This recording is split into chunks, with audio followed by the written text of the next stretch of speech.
Hello दोस्तों, स्वागत है आपके अपने YouTube channel target civil services में। तो आज है 13 सितंबर और 13 सितंबर से जितने भी करंट अफेयर्स के क्वेश्चन बनेंगे सारे क्वेश्चन को इस लेक्चर में हम डिस्कस करने वाले हैं। और साथ ही दोस्तों आज के इंपॉर्टेंट टॉपिक में हम बात करेंगे राज्यसभा की। तो सबसे पहले हम बात करते हैं जो लास्ट क्लास में आपसे क्वेश्चन पूछा गया था। तो हाल ही में कौन सा एशियाई देश प्लास्टिक समझौता मतलब प्लास्टिक पैक्ट लॉन्च करने वाला पहला देश बना है? तो ये बन गया दोस्तों हमारा देश भारत। यहाँ पे करेक्ट आंसर क्या हो जाएगा? ऑप्शन 2। तो दोस्तों मैं आपको बता दूं कि भारत 3 सितंबर 2021 को प्लास्टिक समझौता लॉन्च करने वाला पहला एशियाई देश बन गया है। यहाँ पे दोस्तों हम बात करें हमारे देश भारत की, तो भारत की जो राजधानी है वो नई दिल्ली है। और साथ ही दोस्तों आपको मैं बता दूं कि भारत के वर्तमान में जो राष्ट्रपति है वो रामनाथ कोविंद और प्रधानमंत्री नरेंद्र मोदी है। और हमारे देश भारत की जो मुद्रा है वो क्या है दोस्तों? तो भारतीय रुपया है। ये भी आपको याद रखना है। तो अब दोस्तों स्टार्ट करते हैं आज के करंट अफेयर्स। पहला क्वेश्चन है कि तमिलनाडु के नए राज्यपाल कौन बने हैं? तो दोस्तों मैं आपको बता दूं कि तमिलनाडु राज्य के जो नए राज्यपाल है वो बन गए दोस्तों RN रवि। यहाँ पे करेक्ट आंसर हो जाएगा ऑप्शन 3।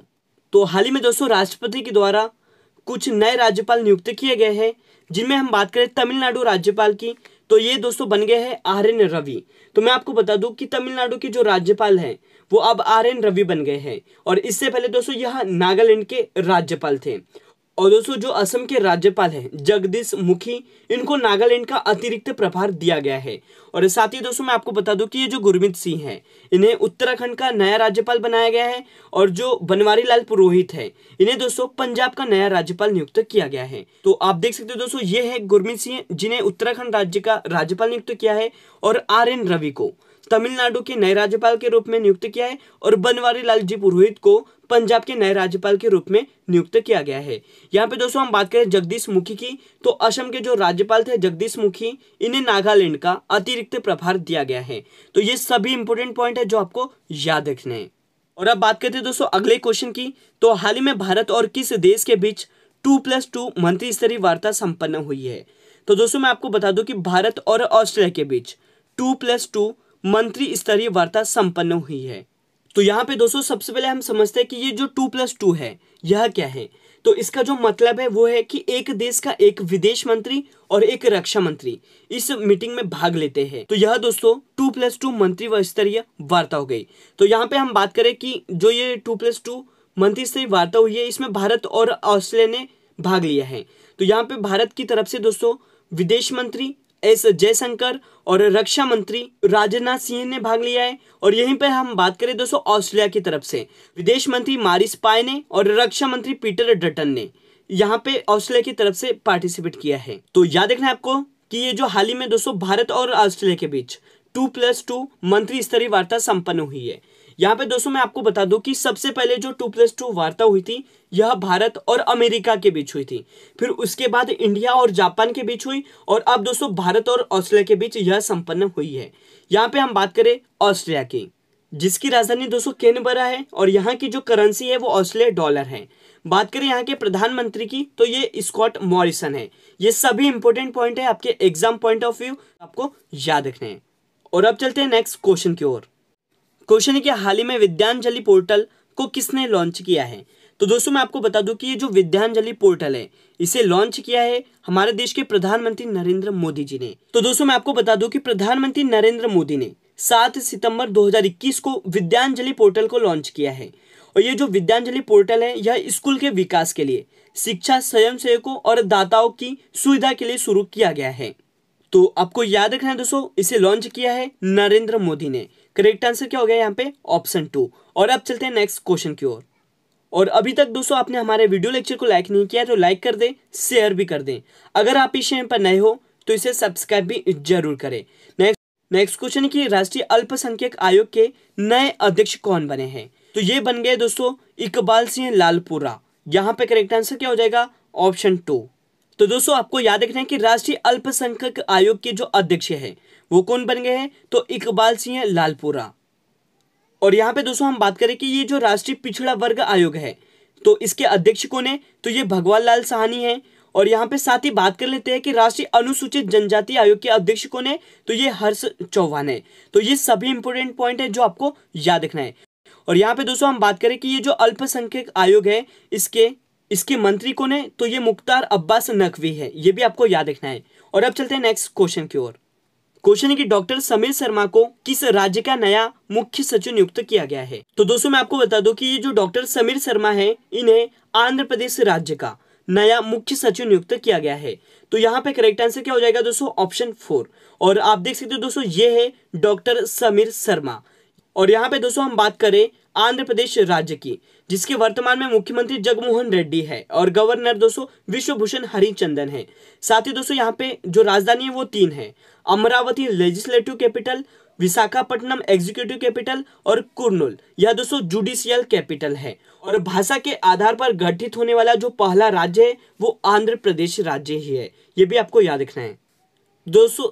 तो दोस्तों आंध्र प्रदेश से जितने भी इंपोर्टेंट पॉइंट थे ये आपको याद रखना है। और अब चलते हैं नेक्स्ट क्वेश्चन की ओर। क्वेश्चन है कि हाल ही में एक्सिम बैंक के नए प्रबंधक निदेशक किसे नियुक्त किया गया है? तो ये नियुक्त किया दोस्तों हर्षा बांगरी को। यहाँ पे करेक्ट आंसर क्या हो जाएगा? ऑप्शन 2। आप देख सकते हो दोस्तों, ये है हर्षा बांगरी, जिन्हें एक्सिम बैंक के नए प्रबंधक निदेशक नियुक्त किया गया है। तो यहाँ पे दोस्तों हम बात करें एक्सिम बैंक की स्थापना 1982 में की गई थी और इसका मुख्यालय कहाँ पर स्थित है? तो याद रखना है दोस्तों, इसका मुख्यालय मुंबई में स्थित है और वर्तमान में इसके जो सीईओ हैं वो डेविड रहिस्कन है, ये आपको याद रखना है। तो दोस्तों यहाँ पे करेक्ट आंसर क्या हो गया? हर्षा बांगरी, जिन्हें एक्सिम बैंक के नए प्रबंधक निदेशक के रूप में मतलब एमडी के रूप में नियुक्त किया गया है। और साथ ही इंपोर्टेंट जो पॉइंट थे वो मैंने आपको बता दिए कि जो एक्सपोर्ट इंपोर्ट बैंक है इसकी स्थापना कब की गई थी? तो 1982 में। और इसका मुख्यालय कहाँ पर स्थित है? तो ये मुंबई में स्थित है। और सीईओ कौन है दोस्तों? तो ये डेविड रस्किन्ना है, ये आपको याद रखना है। और अब चलते हैं नेक्स्ट क्वेश्चन की ओर। नेक्स्ट क्वेश्चन है दोस्तों कि kitchen where brand wonder shape की जो नई ब्रांड एम्बेसडर है वो कौन बनी है? तो ये बन गई दोस्तों कृति सेनन। और आप देख सकते हो दोस्तों, ये है बॉलीवुड एक्ट्रेस कृति सेनन, जिन्हें kitchen where brand wonder shape का नया ब्रांड एम्बेसडर नियुक्त किया गया है। और दोस्तों ये जो किचन वेयर वंडर शेप है इसकी जो स्थापना है वो सन 2009 में की गई थी। और किसने की थी दोस्तों? तो रवि सक्सेना और शेफ संजू ने की थी। और बात करते हैं हम नेक्स्ट क्वेश्चन की। क्वेश्चन के हाल ही में देवज्योति मिश्रा ने किस देश में सर्वश्रेष्ठ संगीत निर्देशन का पुरस्कार जीता है? तो ये जीता है दोस्तों स्पेन में। तो यहाँ पे करेक्ट आंसर क्या हो जाएगा? ऑप्शन 2। तो आपको याद रखना है कि ये जो सर्वश्रेष्ठ संगीत निर्देशन का जो पुरस्कार है वह कहाँ पर आवंटित किया गया है? तो स्पेन में। तो हाल ही में दोस्तों इमेजिन इंडिया फिल्म फेस्टिवल हुआ था और इसका जो आयोजन है वो कहां पर किया गया था? तो स्पेन में। जीत मिश्रा ने सर्वश्रेष्ठ संगीत निर्देशन का पुरस्कार जीता है। और दोस्तों ये जो देवज्योति मिश्रा है इनको फिल्म निर्माता हरि विश्वनाथ की फिल्म बांसुरी द फ्लूट के लिए इस अवार्ड से सम्मानित किया गया है। यहाँ पे दोस्तों हम बात करें स्पेन की, जिसकी राजधानी मैड्रिड है और यहाँ की जो करेंसी है वो यूरो है। और वर्तमान में यहाँ की जो प्रधानमंत्री है वो पेड्रो सांचेज है। तो ये सभी इंपोर्टेंट पॉइंट है स्पेन से जो आपको याद रखने हैं। नेक्स्ट क्वेश्चन है कि किस प्रसिद्ध कार निर्माता कंपनी ने भारत में अपना कारोबार बंद कर दिया है? तो ये कारोबार बंद किया दोस्तों फोर्ड ने। तो याद रखना आपको कि फोर्ड कार निर्माता कंपनी ने भारत में अब अपना कारोबार बंद कर दिया है। और आज के लास्ट क्वेश्चन की बात करते हैं दोस्तों कि नेशनल फर्टिलाइजर्स लिमिटेड के नए अध्यक्ष और प्रबंधक निदेशक कौन बने हैं? तो ये बन गए दोस्तों निर्लेप सिंह राय। यहाँ पे करेक्ट आंसर क्या हो जाएगा? ऑप्शन 1। तो यहाँ पे दोस्तों हम बात करें कि ये जो नेशनल फर्टिलाइजर्स लिमिटेड है इसकी जो स्थापना है वो 1 सितंबर 1969 को की गई थी और इसका मुख्यालय नोएडा उत्तर प्रदेश में स्थित है। और इसके सीएमडी कौन बने हैं? तो ये निर्लेप सिंह बने हैं। तो याद रखना है दोस्तों, यहाँ पे करेक्ट आंसर क्या हो गया? ऑप्शन 1। और आज का जो क्वेश्चन ऑफ द डे है आपके लिए कि प्रदूषण के नियमन के लिए प्राण पोर्टल का जो शुभारंभ है वो किसने किया है? इसका सही जवाब आपको कमेंट सेक्शन में देना है। और अब दोस्तों हम बात कर लेते हैं आज के इम्पोर्टेंट टॉपिक की। तो आज के इम्पोर्टेंट टॉपिक में दोस्तों हम बात करेंगे राज्यसभा की। ये बहुत ही इंपॉर्टेंट टॉपिक है जहां से एक क्वेश्चन एग्जाम में जरूर पूछा जाता है। तो दोस्तों सबसे पहले मैं आपको बता दूं कि जो राज्यसभा है इसे अपर हाउस के नाम से जाना जाता है। और साथ ही आपको याद रखना है कि राज्यसभा का जो लेख है वो संविधान के आर्टिकल 80 में किया गया है, मतलब अनुच्छेद 80 में राज्यसभा का उल्लेख किया गया है। यहाँ पे हम दोस्तों बात करें कि जो राज्यसभा होती है इसमें कुल सदस्य कितने होते हैं? तो इसमें कुल सदस्य 245 होते हैं, जिनमें से जो 12 सदस्य होते हैं दोस्तों वो राष्ट्रपति के द्वारा मनोनीत किए जाते हैं। तो याद रखना आपको दोस्तों कि जो कुल सदस्य है वो राज्यसभा में कितने होते हैं, तो 245। और जो 12 सदस्य है दोस्तों वो किसके द्वारा मनोनीत किए जाते हैं, तो राष्ट्रपति के द्वारा। और साथ ही दोस्तों मैं आपको बता दूं कि जो राज्यसभा होते हैं उसके सभापति कौन होते हैं, तो ये उपराष्ट्रपति होते हैं। तो दोस्तों मैं आपको बता दूं कि जो राज्यसभा है इसके सभापति कौन है, तो ये एम वेंकैया नायडू है। और इनको दोस्तों उपराष्ट्रपति का दर्जा भी दिया जाता है। और यहाँ पे दोस्तों हम बात करें कि ये जो राज्यसभा है इसका कोई कार्यकाल होता है या नहीं, तो नहीं होता है, क्योंकि ये जो राज्यसभा है यह एक स्थायी सदन होता है। और राज्यसभा के जो सदस्य हैं उनका कार्यकाल होता है वो कितने वर्ष का होता है, तो ये 6 वर्ष का होता है। तो याद रखना आपको कि जो राज्यसभा है इसका कोई भी कार्यकाल नहीं होता है, यह एक स्थायी सदन है।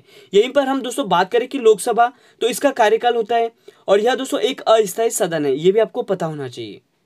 और यहाँ पे दोस्तों मैं आपको बता दूं कि राज्यसभा के जो सदन के नेता है वो कौन है, तो ये याद रखना है आपको, पीयूष गोयल है, जो कि वर्तमान में वाणिज्य और उद्योग मंत्री भी हैं। सभा के जो सदन के नेता थे वो इनसे पहले कौन थे, तो ये थावरचंद गहलोत थे। और अब इन्हें दोस्तों कर्नाटक के राज्यपाल के रूप में नियुक्त किया गया है। तो आज के इंपोर्टेंट टॉपिक में दोस्तों इतना ही करते हैं राज्यसभा से, और कल मिलेंगे दोस्तों और एक्स्ट्रा फैक्ट के साथ। तो आज का जो वीडियो लेक्चर है वो यहीं पर एंड होता है। अगर आपको हमारा लेक्चर अच्छा लगा हो तो इसे लाइक करिए, और हमारी मेहनत अच्छी लगी हो तो इसे शेयर करिए। अगर आप इस चैनल पर नए हो तो इसे सब्सक्राइब भी जरूर करें। Thank you so much guys for watching this video. Bye bye, take care.